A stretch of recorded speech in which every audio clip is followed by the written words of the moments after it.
Menstruation. It isn't just a week of bleeding and outdated period jokes. Periods are actually part of a complex cycle that affects a person every day, not just when they're bleeding. Understanding how things work can be very helpful in navigating a healthy relationship with your body. Not everyone gets periods. Only people with uteruses and vaginas do. That means if a person used to have a uterus and vagina but doesn't anymore, or just never did, they won't have their periods.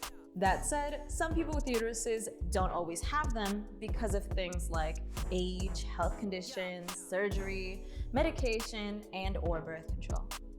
People typically start getting periods 2 years after they hit puberty.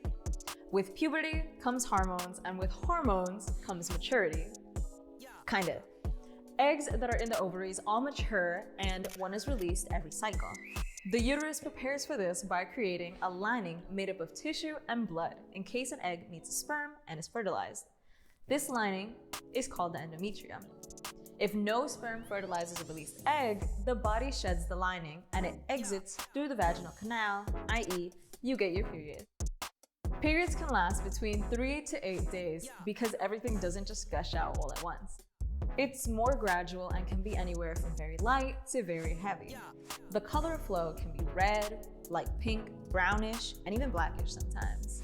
While you're bleeding, your body is already releasing more hormones to prepare for the next fertilized egg. Starting to get why it's called a cycle? Unless a person has a health condition, this cycle only pauses during pregnancy and ends with menopause. Many people feel physical or mood changes about a week or two before their period. When these changes happen monthly and affect a person's everyday life, this is known as PMS. Some symptoms include headaches, fatigue, body aches, bloating, acne, depression, anxiety, moodiness, constipation, food cravings. I could go on forever, but more importantly, none of this sounds fun. Luckily, this doesn't happen to everyone, and if your symptoms are mild enough, lifestyle changes like diet and exercise can be really helpful. Folks with more severe pain may have to see a doctor for treatment.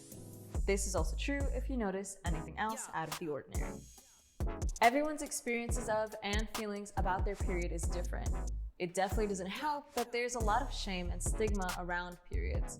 While there's no right or wrong way to feel about yours, developing some kind of period acceptance might be very helpful since it's going to be part of your life for a few decades.